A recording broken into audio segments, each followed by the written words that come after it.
नमस्कार, मैं हूं प्रदीप और आप देख रहे हैं थिंक 360। आज के खास कार्यक्रम धारा प्रवाह में हमारे साथ वरिष्ठ साथी श्रीपाल सत्तावत जी हैं।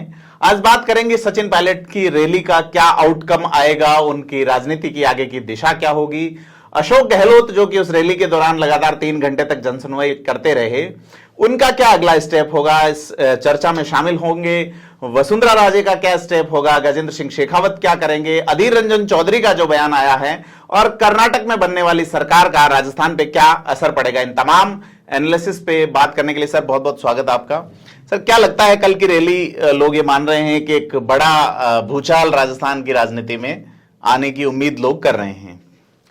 जी, इससे एक लाइन तो स्पष्ट हो गई प्रदीप जी कि अब जो रास्ता है जी, वो कांग्रेस का रास्ता अब नहीं बचता है सचिन पायलट के सामने जी। और वो भी इस चीज को जानते हैं और कांग्रेस भी जानती है। कांग्रेस उन्हें शहीद का दर्जा नहीं देना चाहती, इसलिए उनको न नोटिस देगी ना उनको निकालने की कोशिश करेगी। लेकिन कांग्रेस लगातार इग्नोर करेंगी और इस लेवल तक उनको इग्नोर करेगी कि वो अपना रास्ता खुद तय करें। जी, जो जानकार मान रहे हैं, जो इंटेलिजेंस के इनपुट हैं, चाहे केंद्रीय स्तर पे हो चाहे यहाँ पर हो, सभी को ये लगता है कि 11 जून को जब पायलट साहब की याद में वहाँ पे कार्यक्रम होगा दौसा में, तब तक काफ़ी कुछ लाइन साफ हो जाएगी। और भ्रष्टाचार को जिस तरह से मुद्दा बनाया है सचिन पायलट ने जी, वो जानते हैं कि ये सबसे बड़ा मुद्दा होता है। एरोगेंस के मुद्दे को लो चाहे भ्रष्टाचार के मुद्दे को लो, जेपी मूवमेंट उस पर खड़ा हुआ, वीपी सिंह ने जो सत्ता है बोफोर्स वाला जो बोफोर्स के मुद्दे जनमोर्चा बना था सर। तो यहाँ पर भी अगर देखें तो आरपीएससी से जो पेपर लीक है वो एक बड़ा मुद्दा है जी। लाखों बच्चों का भविष्य उससे जुड़ा हुआ है। ये भी सच है कि वो एक बार तैयारी करते हैं, अपने स्तर पे पूरी मेहनत करके करते हैं और उसके बाद उनको पता चलता है कि पेपर लीक हो गया। इस मुद्दे की अपील हर घर में है कुल मिला के। इसकी रीच हर जगह तक है। जी सर। जिस तरह से गहलोत साहब को लग रहा था कि ओपीएस के बहाने वो हर घर में रीच कर लेंगे, जो ये किट दिए जा रहे हैं उनके बहाने से कर लेंगे, बिजली के मुद्दे पे कर लेंगे, उसकी तोड़ में नौजवानों से जुड़ा हुआ मुद्दा है और भ्रष्टाचार से जुड़ा हुआ मुद्दा है। उसको सचिन पायलट ने आगे किया है और सचिन पायलट इसी मुद्दे के साथ में राजस्थान की राजनीति को अब आगे जाकर के प्रभावित करने की कोशिश करेंगे। अशोक गहलोत का क्या अगला कदम हो सकता है? भ्रष्टाचार पे वो कौन सी कार्रवाई कर सकते हैं? इसी बीच एक बड़े नेता का बयान आया है कांग्रेस ही के, जो गहलोत सरकार में किसानों से जुड़े हुए संगठन के अध्यक्ष रामेश्वर डूडी, जो कि पहले, और उसके अलावा सुभाष गर्ग का बयान आया है, जिनका ये कहना है कि ये गजेंद्र सिंह शेखावत से रिलेटेड है ये मुद्दा, माने सर जाना, फिर गजेंद्र सिंह शेखावत द्वारा उनकी इस 3 सूत्री मांगों पे ट्वीट करना। तो इसको आप कैसे देखते हैं? क्या अशोक गहलोत, देखिए, काउंटर करने के लिए रणनीति तो बनेगी। जी बिल्कुल। गहलोत ये बताने की कोशिश करेंगे कि हम भ्रष्टाचार के खिलाफ कार्रवाई कर रहे हैं, मानेसर को भी मुद्दा बनाएंगे और मानेसर के वक्त में जो लोग जुड़े हुए थे उनको भी ये लगता है कि कहीं एक मिस्टेक तो हुई है। जी। अगर यहाँ पर प्रेस कॉन्फ्रेंस करके और सबको मोबिलाइज करके हाईकमान के पास ले जाते तो उसका मैसेज अलग होता जी। लेकिन रणनीति उस वक्त जो बनी होगी वो उनका अपना नजरिया रहा होगा। अब उसी को कनेक्ट करने की जो गहलोत के समर्थक हैं वो कोशिश करेंगे, लेकिन भ्रष्टाचार के मुद्दे पर वो कितने गंभीर हैं उसका अंदाज इससे लग सकता है कि कितने अधिकारियों के लिए अभियोजन स्वीकृति मांगी गई विभागों से और कितने के लिए मिली। सर, अधिकारियों वाले से एक अभी ताजा किस्सा याद आया है जो मैंने इंट्रो में नहीं बताया, कि एक अधिकारी जो कि रिश्वत लेते हुए 3 लाख की रिश्वत लेते हुए ट्रैप हुए, मुख्यमंत्री के गृह जिले के मूलतः रहने वाले हैं, आईएएस भी नहीं है, वो पोस्टल सेवा का अधिकारी हैं, एक मलाईदार पोस्टिंग पाते हैं, वहां रिश्वत लेते हुए ट्रैप होते हैं, अब वापस उसी विभाग में पोस्टिंग पा जाते हैं। तो भ्रष्टाचार वाला मामला जो है उसे किस तरीके से देखें? ये देखिए, ये इसे संयोग भी कह सकते हैं और एक मैसेज भी कह सकते हैं। जी। मैसेज इस सेंस में कि जिस भ्रष्टाचार के को आप मुद्दा बनाने की कोशिश कर रहे हैं उसकी मैं परवाह नहीं करता। जी। आज अगर अखबारों की आप हेडलाइंस को देखेंगे तो आप देखेंगे प्रतीश झाझड़िया को जिस तरह से उसी विभाग में वापस भेजा गया जहां पर वो ट्रेप हुए थे जी, भ्रष्टाचार के कारण से। जी। और रेड हैंडेड ट्रेप होना, उसमें एफआईआर दे देना, उसके पीछे की भी एक कहानी है जो एंटी करप्शन ब्यूरो के दफ्तर में या पॉलिटिकल सर्कल में आमतौर पर सुनाई जाती है। जी। और वो इस तरह से सुनाई जाती है जिससे ये पता चलता है कि गहलोत जो है वो किस तरह से अपने जो पसंद के अधिकारी हैं, कहा यह जाता है कि उनके पारिवारिक रिश्ते हैं। जी। जब गहलोत छात्र राजनीति में थे तो उनको जो बैकअप देने वाले जो लोग थे वो झाझड़िया के परिवार से जुड़े हुए, झाझड़िया के ससुराल से या अपने परिवार से, उसी को मुद्दा बना पिताजी पुराने कांग्रेसी रहे हैं झाझड़िया। ये बताया जाता है कि उसी बहाने से उनको ये रिलीफ दी गई एफआर की, जो चर्चा एंटी करप्शन ब्यूरो में होती है, क्योंकि ट्रेप जैसे केस में जी एंटी करप्शन ये नहीं चाहती थी कि वो ही अपने स्तर पे उसको केस को बंद कर दे। जब आपने ट्रेप किया, आपने एक वेरिफिकेशन किया, पूरा सब कुछ किया, उसके बाद में उसको रिलीफ दे दें, वो एक बड़ा रिश्वत के कानून में बिना आप वेरिफिकेशन ट्रैप नहीं कर सकते। आप देखेंगे तो कुंजीलाल मीणा जिन पे आरोप लगे, जी है ना, कुंजीलाल मीणा ट्रेप नहीं हुए, कुंजीलाल मौके पर नहीं थे, कुंजीलाल मीणा के नाम पर कोई रिश्वत ले रहा है जी, उस आधार पे आप यूडीएच से कुंजीलाल मीणा को कमतर जगह भेज देते हैं, इंदिरा गांधी पंचायत राज संस्थान। जी बिल्कुल, है ना।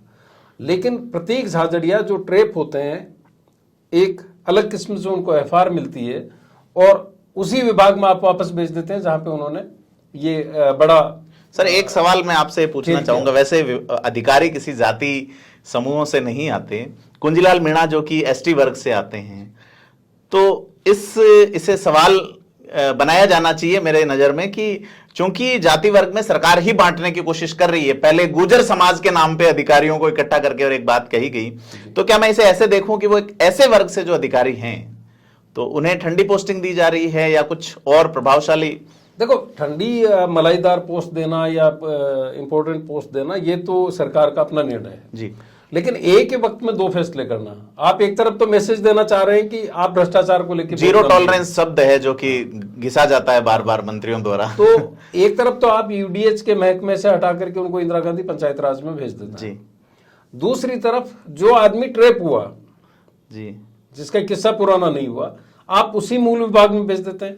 हालांकि सवाल उस वक्त भी खड़े हुए थे जब वो वापस बहाल हुए और उनको एक प्राइज पोस्टिंग दी गई। जी, जी, तो पोस्टल सर्विसेज के अधिकारी जो डेपुटेशन पाते हैं वो स्टेट कैडर के नहीं है, जी, है ना? उनको इस लेवल पे और प्रशासनिक सेवा के अधिकारी भी नहीं है सर, वहां काम प्रशासन का है और उनकी जो ट्रेनिंग होती है प्रशासनिक अधिकारियों की एक विशेष तरीके से ट्रेनिंग होती है, जो सचिव या उसके ऊपर के अधिकारी होते हैं तो ये एक सीधा सा कॉन्स्टिट्यूशनल वायलेशन है। और उनमें एक बड़ा फर्क है प्रतीक झाझड़िया में। जी, कुंजीलाल मीणा का वोटर जोधपुर की राजनीति को प्रभावित नहीं करता जी, जबकि प्रतीक झाझड़िया का जो वोटर है उसकी जाति से जिस जाति से आते हैं जी, वो जोधपुर की राजनीति को तय करता है। और गहलोत की चिंता खुद की राजनीति की अब नहीं है, उनकी चिंता अपनी आने वाली पीढ़ी की राजनीति की, वैभव कैसे कायम रहे। उस लिहाज से वो जो अपना राजनीतिक वैभव है उसको बचाने के लिए जो कुछ कर सकते हैं एक राजनेता के तौर पे वो कर रहे हैं। जी, सर इसमें कल की जो सभा है उसमें भ्रष्टाचार और यूडीएच दोनों शब्द आए, तो मैं कहना चाहूंगा कि सरकार के ही मंत्री राजेंद्र गुढ़ा ये कहते हैं कि यूडीएच डिपार्टमेंट में, और उन्होंने सीधा सा नाम लिया शांति धारीवाल का, सीधा सा नाम लिया खान विभाग के मंत्री प्रमोद जैन भाया का, गोपालन भी उनके पास हैं, और ये एक बड़ा ये है कि कलेक्टिव रेस्पॉन्सिबिलिटी की बात होती है कैबिनेट में आर्टिकल 264 के तहत, और एक मंत्री ही आरोप लगा रहा है। सचिन पायलट के आरोप अगर आप ये कह दें कि साहब उन्हें आप भूल जाइए क्योंकि वो फिलहाल किसी पद पे नहीं है, लेकिन एक सरकार का मंत्री जो कि मंत्रिपरिषद का हिस्सा है वो ये कह रहा है कि वहां से ये बिना रिश्वत लिए, बिना 50% तो ये भी दावा किया है कि बीजेपी के एमएलएज को किस तरह से विनोर किया गया उसके उनके पास सबूत है। मुझे लगता है कि ये एक बहुत सीधा साधा सा मामला है जी। उससे पहले हमारी एक कार्यक्रम में सिविल लाइन्स में उन्होंने ये भी कहा था कि उन्होंने बिना किसी अपने आगे की चिंता करते हुए उन्होंने एक डायरी को छीना था। जी बिल्कुल, है ना। जब धर्मेंद्र राठौड़ के यहाँ पे छापा पड़ा तो एक डायरी जो जिसको लेकर के सरकार बेचैन थी उसको ईडी के हाथ में जाने से उन्होंने रोका जी, छीन करके उन्होंने उसको रोका। तो ये दो बड़े कारण हैं, एक तरफ वो भ्रष्टाचार की बात कर रहे हैं, दूसरी तरफ एक डायरी की वो बात कर रहे हैं। तो मुझे लगता है इस मामले में तो जब पैसों का लेन देन है तो इसमें तो ईडी का सीधा सीधा इंटरवेंशन हो जाना चाहिए, क्योंकि सीबीआई पर तो वैसे भी रोक है जी। ईडी तो सर आरपीएससी में तो हो गई ईडी एंटर तो ये तो उसके खुलासे बड़े होंगे जी बिल्कुल सर, है ना। और पायलट ने ये मुद्दा भी बनाया है कि आप आरपीएससी का पूरी तरह से शुद्धिकरण कीजिए, आरपीएससी को भंग कीजिए जो अभी सारा सब कुछ है, और इस सेटअप को बिल्कुल दुरुस्त करिए। लेकिन अब सरकार की दिक्कत ये है कि अगर वो इस वक्त आरपीएससी में आप देखिए 4 पोस्ट खाली है जी 8 मेंबर्स में से जी, एक भ्रष्टाचार की जेल में गए हुए हैं 4 में से जी 3 पोस्ट पहले से खाली है जी, एक बीमार चल रहे हैं, तबीयत ठीक नहीं है, ठीक है, और बहुत सारी 6.5 लाख लोगों की भर्तियां अटकी हुई हैं जी उसमें भर्तियां अटकी हुई है। इसमें इस दौरान आप सब इंस्पेक्टर के इंटरव्यू के आपका प्रोसेस चल रहा है जी जी, और सवाल खड़े हो रहे हैं पूरे आरपीएससी के सिस्टम पर। तो इससे ये पता चलता है कि सरकार, एक ऐसी सरकार जो पब्लिक से कंसर्न अपने आप को शो करती है, उनकी पॉलिसीज को देखें तो वो प्रो पुअर पॉलिसीज नजर आती है, इसमें कोई दो राय नहीं है, लेकिन वो कितना गंभीरता से ले रही है नौजवानों के भविष्य को, वो अपने आप में सोचने वाली चीज है। और इसीलिए जनता से जुड़े इस मुद्दे को पायलट ने भुनाने की कोशिश की है, पायलट इस मुद्दे पर जनता के बीच पहुंचे। सर ये आप जो कह रहे हैं प्रो पुअर प्रो पीपल, अक्सर आप ये कोट करते हैं शब्द, मैं ये कहना चाह रहा हूं सर कि फिलहाल जो सबसे बड़ी योजना है वो है चिरंजीवी स्वास्थ्य बीमा योजना या जन स्वास्थ्य का अधिकार का कानून। तो इसके लिए, इन योजनाओं का लाभ लेने के लिए तो मुझे बीमार होना होगा व्यक्तिगत रूप से। ऐसी कोई योजना नहीं है कि हमारे कॉलेज में, हमारी एजुकेशन में इतने बच्चे पढ़ रहे हैं और उनके लिए सरकारी या प्राइवेट सिस्टम में इतने जॉब राज्य में सृजित होंगे आने वाले 5 साल में या 10 साल में।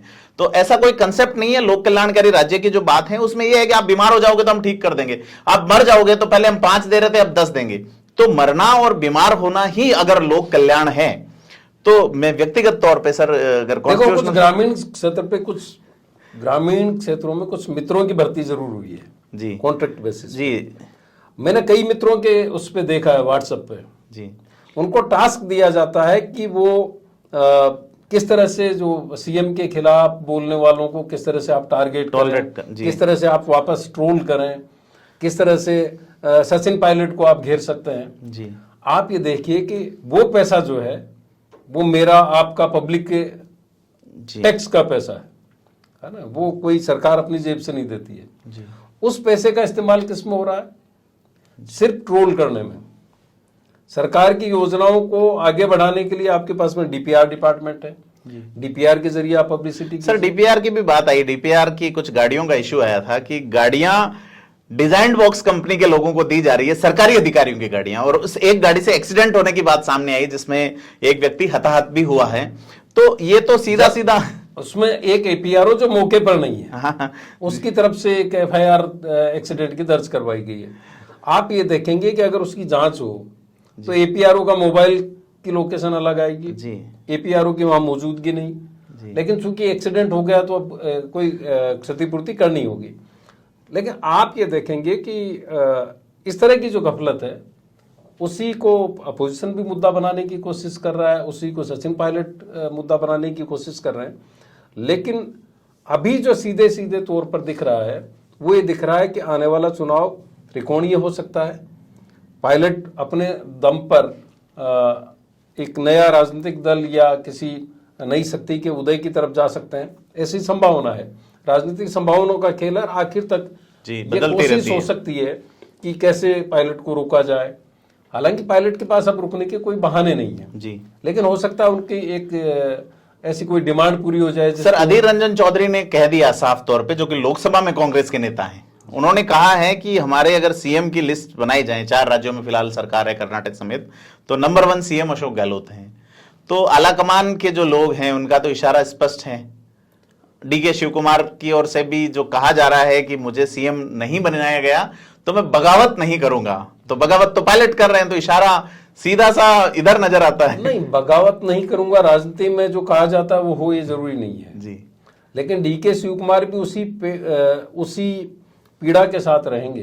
कर्नाटक में सुन रहा है कि सिद्धरामैया को बनाया जा सकता है सीएम। अगर उनको बनाया जाता है, डीके शिव कुमार चाहे अनुशासित कार्यकर्ता के तौर पे बैठे रहेंगे, लेकिन वो कहीं न कहीं एक टीस के साथ, राजस्थान रिपीट होगा सर, जिस टीस के साथ में सचिन पायलट आज सड़क पर।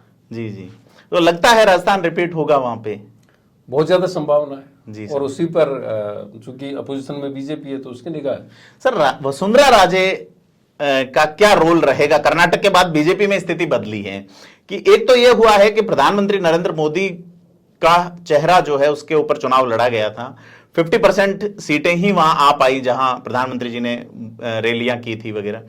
तो क्या अब राजस्थान में जो केवल मोदी का चेहरा रखा जाएगा, या जो लोकल क्षत्रप हैं, जो क्राउड पुलर लीडर हैं, चाहे वसुंधरा राजे हो, चाहे कुछ और किरोड़ीलाल मीणा हो, तो उनको बीजेपी क्या कुछ तरजीह देगी या अपनी ही स्टाइल में चलेगी?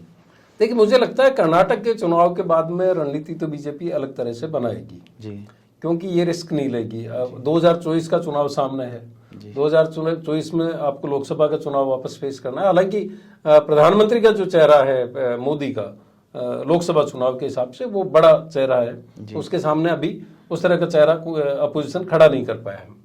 जी, सीपी जोशी का है असर मुद्दा। बिहार की स्थिति बदल गई है जी, कर्नाटक आपके हाथ से निकल गया, तो धीरे धीरे जिस तरह से स्टेट गए, हिमाचल गया, तो मुझे लगता है कि बीजेपी ऐसी रिस्क कतई नहीं लेगी जैसे 2024 के नतीजे हैं वो प्रभावित हों, जिससे सरकार जिसके आने की संभावना पूरी है राजस्थान में, अच्छे तरीके से आने की संभावना है, उसमें वो कोई इस तरह की चूक करेंगे।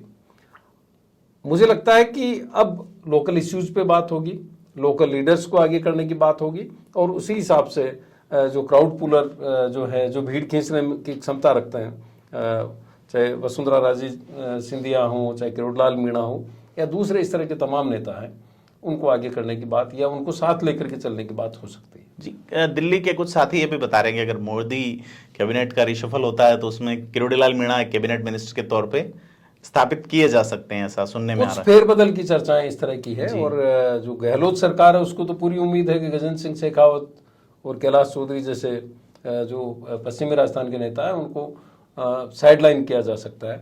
उसी पर उनकी निगाह टिकी हुई है, खासतौर पर इसलिए भी कि उनको लगता है कि अगर उनको केंद्रीय मंत्री से हटाया जाता है तो उनको टारगेट आसानी से किया जा सकता है। जी। ये कांग्रेस के सूत्र हैं, वो पूरी तरह से दावा कर रहे हैं और उनको पूरा भरोसा है जैसे उनकी कोई बात हुई। जी जी।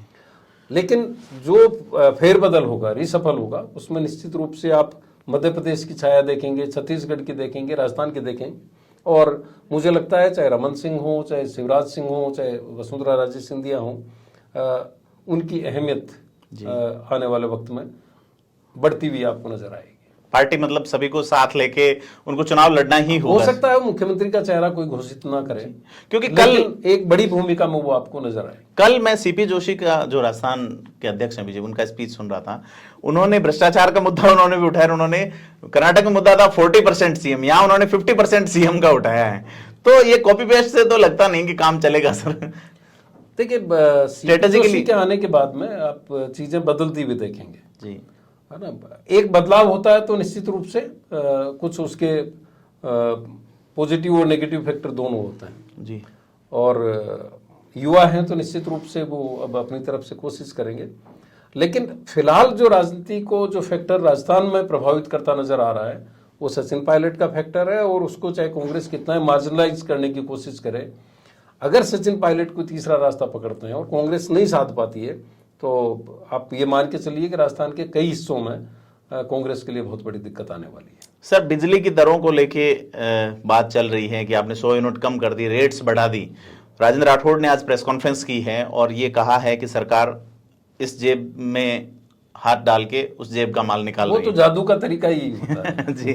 जादू में जब जादूगर होता है तो वो ईमानदार होता है तो डिस्क्लेमर साथ देता है जी। वो कहता है कि ये भ्रम है। हाँ, जादू एक भ्रम है, नजर का धोखा है, नजर का धोखा है। हाँ, ये सम्मोहन है और इसको आप इतनी गंभीरता से नहीं ले, खेल को खेल की भावना से देखें।